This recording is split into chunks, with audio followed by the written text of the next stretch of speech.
14वां अध्याय। तब जलंधर को इस प्रकार धर्म पूर्वक राज्य करते हुए देखे देवता क्षुब्ध हो गए। उन्होंने देवादिदेव शंकर का मन में स्मरण करना आरंभ किया। तब भक्तों की कामना पूर्ण करने वाले शंकर ने नारद जी को बुलाकर देव कार्य की इच्छा से उनको वहां भेजा। शंभु भक्त नारद शिव की आज्ञा से देवपुरी में गए। इंद्रादिक सभी देवता व्याकुल हो शीघ्रता से उठे नारद जी को उत्कंठा भरी दृष्टि से देखने लगे। अपने सब दुखों को कहकर उन्होंने नष्ट करने की प्रार्थना की।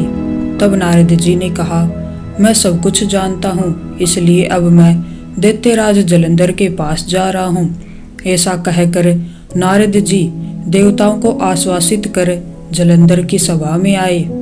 जलंधर ने नारद जी के चरणों की पूजा कर हंसते हुए कहा, हे ब्राह्मण, कहिए आप कहाँ से आ रहे हैं, यहाँ कैसे आए?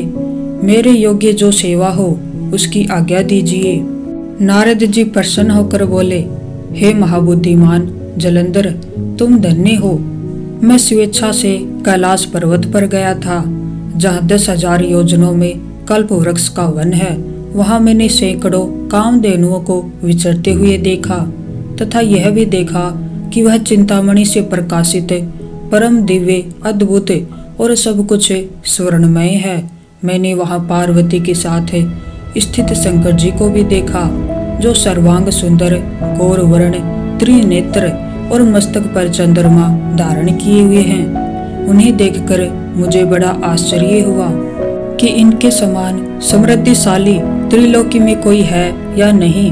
हे दैत्येंद्र, उसी समय मुझे तुम्हारी समृद्धि का स्मरण हो आया और उसे देखने की इच्छा से ही मैं तुम्हारे पास चला आया हूँ। यह सुन जलंधर को बड़ा हर्ष हुआ। उसने नारद जी को अपनी सब समृद्धि दिखला दी। उसे देख नारद ने जलंधर की बड़ी प्रशंसा की और कहा कि निश्चय ही तुम त्रिलोकीपति होने के योग्य थे। वर्मा जी का हंस युक्त विमान तुम ले आए हो और भूलोक, पाताल और पृथ्वी पर जितने भी रत्न आदि हैं सब तुम्हारे ही तो हैं। एरावत, उच्चेश्रवा घोड़ा, कल्प वृक्ष और कुबेर की निधि भी तुम्हारे पास है। मणियों और रत्नों के ढेर भी तुम्हारे पास लगे हुए हैं। इससे मैं बड़ा प्रसन्न हूँ, परंतु तुम्हारे पास कोई स्त्री रत्न नहीं है। उसके बिना तुम्हारा यह सब फीका है। तुम किसी स्त्री रत्न को ग्रहण करो। नारद जी के ऐसे वचन सुनकर दैत्यराज काम से व्याकुल हो गया। उसने नारद जी को प्रणाम कर पूछा कि ऐसी स्त्री कहाँ मिलेगी जो सब रत्नों में श्रेष्ठ हो। नारद जी ने कहा, ऐसा रत्न तो कैलाश पर्वत में योगी शंकर के पास ही है। उनकी सर्वांग सुंदरी पत्नी देवी पार्वती बहुत ही मनोहर हैं। उनके समान सुंदरी मैंने कहीं नहीं देखी। उनके उस रत्न की उपमा तीनों लोकों में कहीं नहीं है। देव ऋषि उस दैत्य से ऐसा कहकर देव कार्य करने की इच्छा से आकाश मार्ग से चले गए। चलिए अब सुनते हैं देवी तुलसी की कहानी। कार्तिक महीने में एक बुढ़िया माई तुलसी जी को सींचती और कहती कि हे तुलसी माता, सत की दाता, मैं तेरा बिडला सींचती हूँ। पीताम्बर की धोती दे, मीठा मीठा घास दे, वैकुंठा में वास दे, चटक की चाल दे, पटक की मोत दे, चंदन का काठ दे, दाल भात का भोजन दे, ग्यारस की मोत दे और कृष्ण जी का कंधा दे।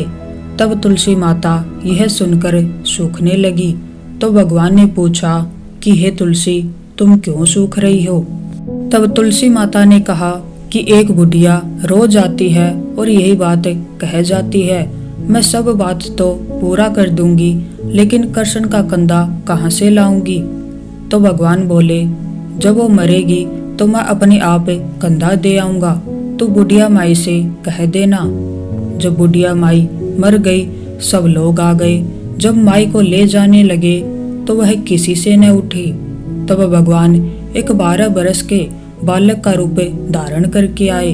बालक ने कहा, मैं कान में एक बात कहूंगा तो बुढ़िया माई उठ जाएगी। बालक ने कान में कहा, बुढ़िया माई मन की निकाल ले, पीताम्बर की धोती ले, मीठा मीठा घास ले, वैकुंठा का वास ले, चटक की चाल ले, पटक की मोद ले, कृष्ण जी का कंधा ले। यह सुनकर बुढ़िया माई हल्की हो गई। भगवान ने कंधा दिया और बुढ़िया माई को मुक्ति मिल गई। हे तुलसी माता, जैसे बुढ़िया माई को मुक्ति दी वैसे ही सब किसी को देना। तो ये था कार्तिक मास की कथा का 14वां अध्याय। सारे अध्याय सुनने के लिए हमारे चैनल से जुड़े रहिए। अगर आपको अध्याय अच्छा लगा हो तो वीडियो को लाइक करें और चैनल को सब्सक्राइब करें। आप सब